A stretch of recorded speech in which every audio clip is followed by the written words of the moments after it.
Hello, Radhe Radhe, नमस्कार friends. Welcome back to my YouTube channel. आप सभी का स्टडी पॉइंट चैनल में स्वागत है। फ्रेंड्स, हम लेकर के आए हैं हिंदी साहित्य की प्रमुख रचनाएं जो कि एग्ज़ाम में कई बार पूछी गई हैं। इसलिए आप सभी लोग वीडियो को पूरा वॉच करें। अगर वीडियो आप सभी को पसंद आए तो वीडियो को लाइक, शेयर और न्यू कैंडिडेट जो जुड़े हुए हैं चैनल से वो चैनल को सब्सक्राइब ज़रूर कर लें, ठीक है।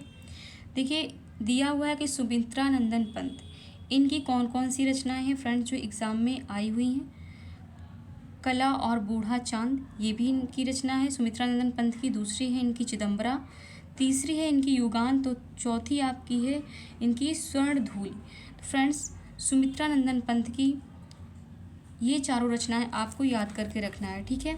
और इन्हें प्रकृति का सुकुमार कवि भी कहते हैं, ठीक है। नेक्स्ट क्वेश्चन देखिए।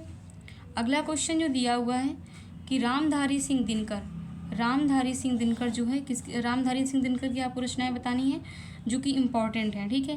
फ्रेंड्स, रामधारी सिंह दिनकर की देखिए उर्वशी हो गई, हुंकार हो गई, और कौन सी रेणुका है, चौथी है ये कुरुक्षेत्र, ठीक है। तो चारों रचनाएं आपको याद होनी चाहिए। रामधारी सिंह दिनकर की कौन कौन सी है, उर्वशी तो वेरी इंपॉर्टेंट, ये कई बार एग्जाम में आती है, ठीक है। रामधारी सिंह दिनकर की जो है उर्वशी सबसे फेमस रचना है जो कि एग्जाम में कई बार आती है, ठीक है। तो इन चारों को आप अच्छे से पढ़ लीजिएगा।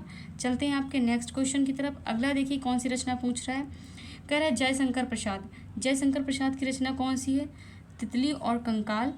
दूसरी है स्कंदगुप्त, अजातशत्रु और चित्राधार, ठीक है। ये चारों रचनाएं याद कर लीजिए। तितली और कंकाल, स्कंदगुप्त, अजातशत्रु, चित्राधार किसकी रचना है, जयशंकर प्रसाद की हैं। देखिए, आधुनिक कविता के सुमेरु, छायावाद के जनक कहे जाते हैं। कौन कहे जाते हैं, जयशंकर प्रसाद कहे जाते हैं, ठीक है। अगला देखिए, नेक्स्ट देखिए, अगला क्वेश्चन जो आपको दिया है कि जयशंकर प्रसाद की और भी रचनाएं हैं। देखिए, वो जो चार आपने पढ़ रखी हैं। नेक्स्ट जो दिया है कह रहा है कामायनी है, आंसू है, चंद्रगुप्त है, झरना। कामायनी और आंसू बहुत इंपॉर्टेंट है, चंद्रगुप्त भी इंपॉर्टेंट है। ये जो चार मैंने पहले पढ़ाई है और इसमें चार जो पढ़ाई ये आठों इंपॉर्टेंट है, ठीक है। तो एक बार आप लोग पढ़ जरूर लें इसे। तो फ्रेंड्स, जयशंकर प्रसाद की कौन कौन सी रचना हो गई, कामायनी, आंसू, चंद्रगुप्त, झरना, ठीक है। ये और पढ़ लीजिएगा। अगला देखिए, अगला कह रहा है कि रामचंद्र शुक्ल की, देख लीजिए रामचंद्र शुक्ल की कौन कौन सी रचनाएं हैं भाई। रस मीमांसा है, जायसी ग्रंथावली है, तीसरी है त्रिवेणी, ठीक है। रस मीमांसा याद कर लीजिए, जायसी ग्रंथावली याद कर लीजिए और त्रिवेणी है। मुनि मार्ग के हिमायती भी कहा जाता है। क्या दिया है, रामचंद्र शुक्ल को क्या कहते हैं, मुनि मार्ग के हिमायती भी कहा जाता है। किसको, रामचंद्र शुक्ल को, ठीक है। फ्रेंड्स, देखते हैं अगले प्रश्न में। अगला जो दिया हुआ है आपका कौन सी रचना है, सूर्यकांत त्रिपाठी निराला की बताना है आपको रचना। सूर्यकांत त्रिपाठी निराला की जो रचना है नए पत्ते, आराधना, जूही की कली है। फ्रेंड्स, जूही की ली लिखा है यहाँ पर, जूही की कली होता है, ठीक है। जूही की कली है और सरोज स्मृति, ये सूर्यकांत त्रिपाठी निराला की रचना है, ठीक है। सरोज स्मृति ये याद कर लीजिएगा। अगली रचना देखिए क्या दिया हुआ है। अगली रचना में दिया है कि भारतेंदु हरिश्चंद्र की कौन कौन सी रचना है। भारतेंदु हरिश्चंद्र की देखिए पहली रचना भारत दुर्दशा है, अंधेर नगरी है, प्रेम माधुरी है, गीत गोविंदानंद है, ठीक है। इन्हें क्या कहते हैं, हिंदी नवजागरण का अग्रदूत भी कहा जाता है। किसे कहा जाता है, भारतेंदु हरिश्चंद्र को कहते हैं हिंदी नवजागरण का अग्रदूत, ठीक है। अगला क्वेश्चन देखिए। अगला प्रश्न जो दिया है, क्या दिया है फ्रेंड्स, दिया है धर्मवीर भारती की रचना बताइए। सूरज का सातवां घोड़ा है, गुनाहों का देवता है, अंधा युग है, ठेले पर हिमालय है। धर्मवीर भारती की रचना कौन कौन सी हो गई, सूरज का सातवां घोड़ा, गुनाहों का देवता, अंधा युग, ठेले पर हिमालय, ठीक है। अगला प्रश्न जो दिया है महादेवी वर्मा की रचना बताइए। नीरजा, रश्मि, मेरा परिवार, यामा इनकी बहुत फेमस रचना है महादेवी वर्मा की, ठीक है। नीरजा, रश्मि, मेरा परिवार और यामा है। आधुनिक युग की मीरा भी कहा जाता है। किसे कहते हैं आधुनिक युग की मीरा, महादेवी वर्मा को कहते हैं। और देखिए महादेवी वर्मा की रचनाएं और भी दी हुई हैं। संध्या गीत है, दीप शिखा है, अतीत के चलचित्र हैं, निहार है। क्या क्या है, संध्या गीत है और दीप शिखा है, अतीत के चलचित्र और निहार, ठीक। अगला क्वेश्चन देखिए। अगला जो दिया है रचना कौन सी है, प्रेमचंद्र की बताइए। गोदान, निर्मला, कफन, और सेवा सदन। ठीक है, गोदान, निर्मला, कफन और सेवा सदन क्या है? प्रेमचंद्र की रचना है। ठीक, अगली रचना देखिए। अगली रचना जो देखेंगे क्या दिया हुआ है कि रसखान की कौन कौन सी रचना है? रसखान की है प्रेम वाटिका, सुजान, रसखान। रसखान की कौन कौन सी रचना हो गई? प्रेम वाटिका, सुजान और रसखान हो गई। ठीक है, अगली रचना देखिए। अगली रचना जो दी है मलिक मोहम्मद जायसी की। मलिक मोहम्मद जायसी की रचना बताइए। पद्मावत है, अखरावट है, कहरनामा है, आखिरी कलाम है। बताइए मलिक मोहम्मद जायसी की रचना। पद्मावत, अखरावट, कहरनामा और आखिरी कलाम किसकी रचना है? मलिक मोहम्मद जायसी की है। ठीक है, अगली रचना देखिए। अगली रचना जो दी हुई है अयोध्या सिंह उपाध्याय हरिऔध की। अयोध्या सिंह उपाध्याय हरिऔध की कौन कौन सी रचना है फ्रेंड्स? अधिखिला फूल, प्रिय प्रवास, रस कलश, वैदेही वनवास, कवि सम्राट हरिऔध। ठीक है, ये किसकी रचना है? अयोध्या सिंह उपाध्याय हरिऔध की है। ठीक है, अगली देखिए रचना कौन कौन दी गई है? कौन सी? सुभद्रा कुमारी चौहान की।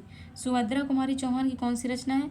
झांसी की रानी, मुकुल, त्रिधारा, बिखरे मोती। झांसी की रानी, मुकुल, त्रिधारा, बिखरे मोती। झांसी की रानी, मुकुल, त्रिधारा, बिखरे मोती किसकी रचना है? सुभद्रा कुमारी चौहान की है। अगली रचना देखिए सूरदास की। बताइए रचना कौन सी है? सूरदास की रचना जो है सूरसागर है, सुरपचीसी है और सुरसरावली है, साहित्य लहरी है। कौन कौन सी रचना है सूरदास की? सूरसागर, सुरपचीसी, सुरसरावली, साहित्य लहरी। वात्सल रस सम्राट, भावाधिपति, अष्टछाप का जहाज किसे कहा जाता है? सूरदास को ही कहते हैं। ठीक है, ये सारी रचनाएं जो हैं सूरदास की हैं। ये सब आपको याद करके रखना है। ठीक है, अगला देखिए। अगली रचना जो दी हुई है फ्रेंड्स की हरवंश राय बच्चन की रचना आपको बताना है। देखिए सबसे फेमस रचना ये जो है इनकी मधुशाला है। हरवंश राय बच्चन की सबसे फेमस रचना मधुशाला है। दूसरी कौन सी है? दूसरी है, एक सेकंड, दूसरी है मधु कलश, तीसरी है निशा निमंत्रण और चौथी देख लीजिए क्या भूलूं क्या याद करूं। ठीक है, ये भी हरवंश राय बच्चन की रचना है। इन्हें हालावादी कवि भी कहा जाता है। क्या कहते हैं? हालावादी कवि भी कहा जाता है। किसको? हरवंश राय बच्चन को। अगला क्वेश्चन देखिए। अगला जो प्रश्न दिया हुआ है आपकी अगली रचना जो है मैथिली शरण गुप्त की दी हुई है। भारत भारती, साकेत, जयद्रथ, यशोधरा। ठीक है, किसकी रचना है? ये है मैथिली शरण गुप्त की है। ठीक है, प्रथम राष्ट्र कवि के नाम से मैथिली शरण गुप्त जी को जाना जाता है। मैथिली शरण गुप्त को किस नाम से जाना जाता है? प्रथम राष्ट्र कवि के नाम से मैथिली शरण गुप्त को जाना जाता है। तो भारत भारती हो गई, साकेत हो गई, जयद्रथ हो गई, यशोधरा किसकी रचना हो गई? मैथिली शरण गुप्त की हो गई। ठीक है, अगली रचना देखिए भाई। अगली रचना जो दी है तुलसीदास की देख लीजिए। तुलसीदास की कौन सी रचना है? विनय पत्रिका, दोहावली, हनुमान वाहक और पार्वती मंगल। इन और भी रचना इनकी हैं। कवि शिरोमणि, लोकनायक, हिंदी का जातीय कवि, मानस का हंस। ठीक है, एक बार फिर से रिपीट करते हैं तुलसीदास की रचना। विनय पत्रिका, दोहावली, हनुमान वाहक, पार्वती मंगल, कवि शिरोमणि, लोकनायक, हिंदी का जातीय कवि, मानस का हंस किसकी रचनाएं हो गई? तुलसीदास की हो गई। ठीक है, अगली रचना देखिए। अगली रचना जो आपकी दी हुई है कालिदास की दी गई है। किसकी रचना दी गई है? कालिदास की। मालविकाग्निमित्रम है। दूसरी है मेघदूत। फ्रेंड्स मेघदूत सबसे इंपॉर्टेंट, इसे जरूर याद रखिएगा। मेघदूत जो है कालिदास की रचना है। तीसरी अभिज्ञान शकुंतलम, चौथी है रघुवंशम, पांचवी है कुमार संभवम। ठीक है, ये 5 रचनाएं किसकी हो गई? कालिदास की हो गई। मालविकाग्निमित्रम हो गई, मेघदूत हो गई, अभिज्ञान शाकुंतलम हो गई, रघुवंशम हो गई, कुमार संभवम हो गई। ठीक है, ये किसकी रचनाएं हो गई?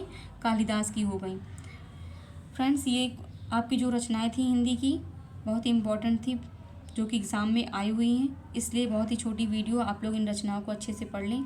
जो अक्सर एग्ज़ाम में पूछे जाते हैं वही हमने पढ़ाया है। ठीक है, तो फ्रेंड्स बताइएगा कि वीडियो आप सभी को कैसी लगी। अगर वीडियो पसंद आई हो तो वीडियो को लाइक कर दें, शेयर कर दें और फ्रेंड्स न्यू कैंडिडेट जो जुड़े हुए हैं चैनल से वो चैनल को क्या करें? सब्सक्राइब ज़रूर कर दें। ठीक है, इसी के साथ आप सभी को जय हिंद, जय भारत, वंदे मातरम। मिलते हैं आप सभी को नेक्स्ट वीडियो में। Thanks for watching my video. और हाँ फ्रेंड्स, एक बात और कहनी थी आपको कि हम कल वीडियो नहीं डाल पाए हिंदी की किसी कारणवश, उसके लिए सॉरी। ठीक है।